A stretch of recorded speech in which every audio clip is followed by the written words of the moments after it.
Hey, this is Dr. Barry. I'm a board certified family doctor with 20 years of clinical practice, and I want to discuss with you a few minutes today the top 10 vitamin D rich foods that you should be including in your diet and go into a little detail about each one.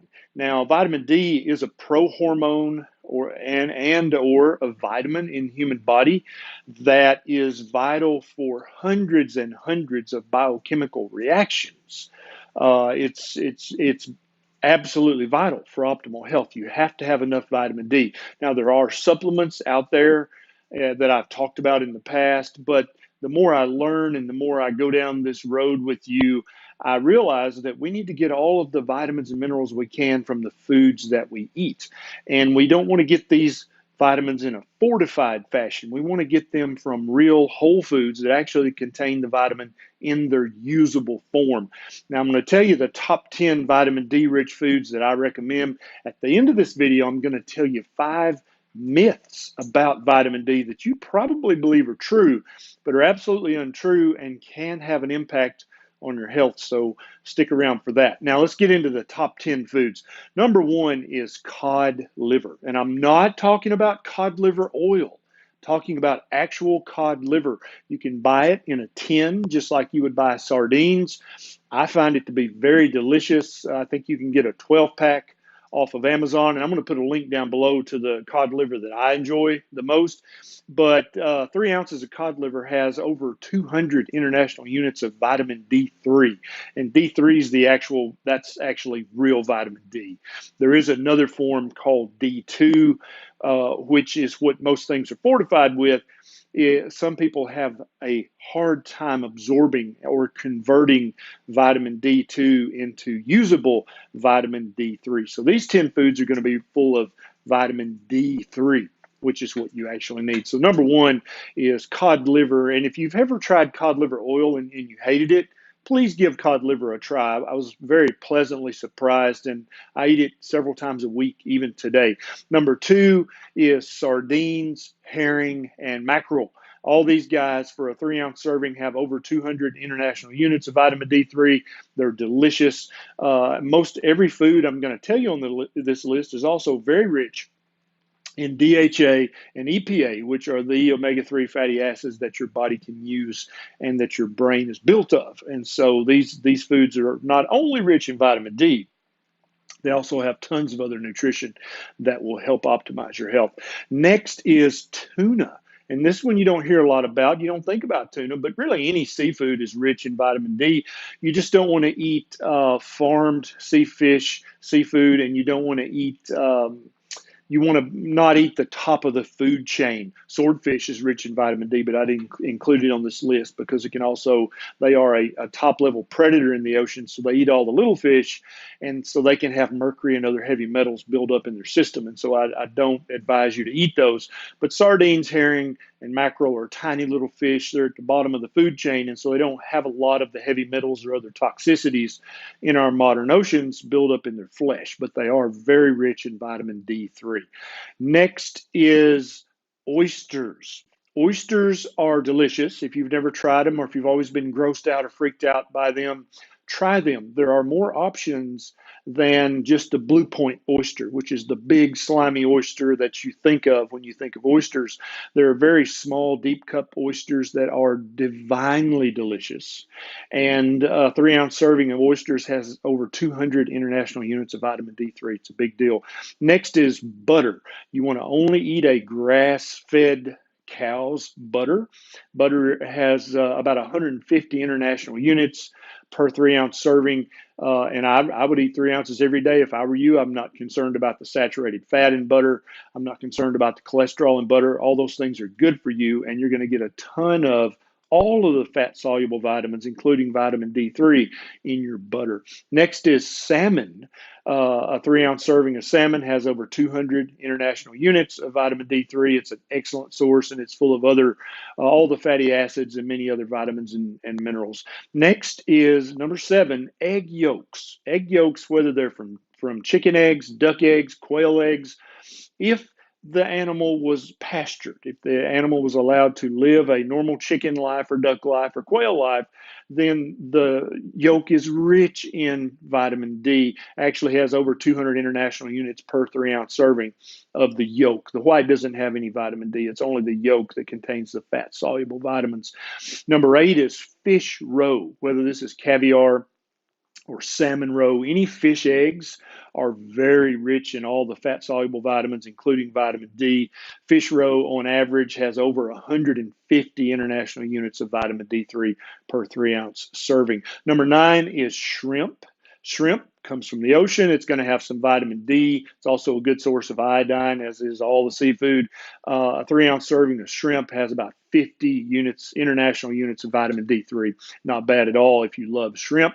Last is liver, and this I think beef liver is the highest in vitamin D, but pork liver has some vitamin D, and also chicken liver has some vitamin D. A 3-ounce serving of beef liver has about 50 international units of vitamin D3. So that's your top 10 list. Now, let's talk about some myths that you've probably read and heard. The first myth, number 1, is that mushrooms are an excellent source of vitamin D. Some mushrooms, if they're exposed to ultraviolet light, do have a little bit of vitamin D. It is vitamin D3. But it's not much. It's way less than liver. It's way less than shrimp. It's a very small amount. You'll hear our vegan and vegetarian brothers and sisters touting mushrooms as a source of vitamin D, but they're not a very good source unless you're going to eat pounds and pounds of mushrooms. The next myth, number 2, is that baby formula is a good source of vitamin D. It is not. The baby formula is fortified with vitamin D2. Vitamin D2. That is a different vitamin. It is not vitamin D3. It has to go through an extra step or two of conversion to become usable vitamin D3. Some people can convert this pretty easily, but some people have a very difficult time converting vitamin D2 into vitamin D3. And that's why I would much prefer a mom breastfeed, if at all possible, or to get donor milk from another mom, and for the mom to be taking 6,400 international units of vitamin D3 a day. And that way there's plenty of vitamin D in her breast milk. The next myth is that milk, nut milks, soy milk, yogurt, sour cream, that these are excellent sources of vitamin D. None of these have real vitamin D in them. They are fortified with vitamin D2. And again, you go back to that conversion problem. If you're a poor converter, then you're going to have to drink gallons of milk and nut milks and all these things to get enough vitamin D2 to convert into meaningful, useful vitamin D3 to do your health any good at all. So don't consider them a good source of vitamin D. They are not. This also goes for cereals that are fortified. Oats, they fortified with vitamin D2. Tofu, and even fruit juices are now fortified with vitamin D2. And you go back to the conversion problem. If you can't convert it right, then you're basically getting no vitamin D from that whatsoever. Now, the next myth is that you got to be careful. You don't want to get too much vitamin D because you develop vitamin D toxicity. Now, if you're taking a vitamin D supplement, that is possible. But if you're getting your vitamin D from the top 10 foods that I listed earlier, there's not a single reported case of anyone ever getting too much vitamin D from real whole foods. That's never been documented to my knowledge. If you know of a case, please put it in the comments below and I will correct this video immediately. But I searched diligently and I cannot find a single documented case of vitamin D overdose from eating real whole food. And that also goes for vitamin A, even though you've heard that polar bear liver myth, and if you eat too much liver, you'll get toxic levels of vitamin D in your vitamin A in your blood. Also, there's not a single case study that's ever been written up in the literature that I can find about that.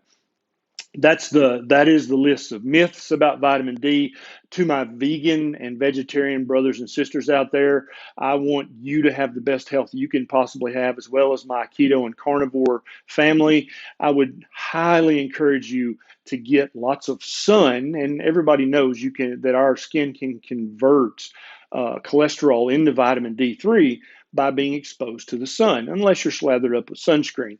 A lot of people are afraid to go in the sun, and so that's actually one of the lies in my book, Lies My Doctor Told Me, that the sun causes skin cancer. And that would be like saying that breathing air or drinking water is bad for you, because we've been playing in the sun since the beginning of the species. And so if you're interested in that lie and other medical lies, you can check my book out. I'll put a link down below.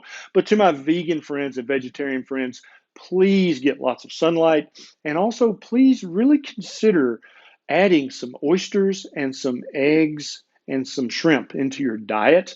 None of those things really have faces or feelings, and they're going to be so good for your health, not just because of the real vitamin D3, but because of all the other fat soluble vitamins and minerals that they're going to have in them that you just can't get from plants. I understand your ethical dilemma, and that's why I offered these three options, because you're really, you're not killing a warm and fuzzy animal. You're just eating these things that don't really have faces or feelings.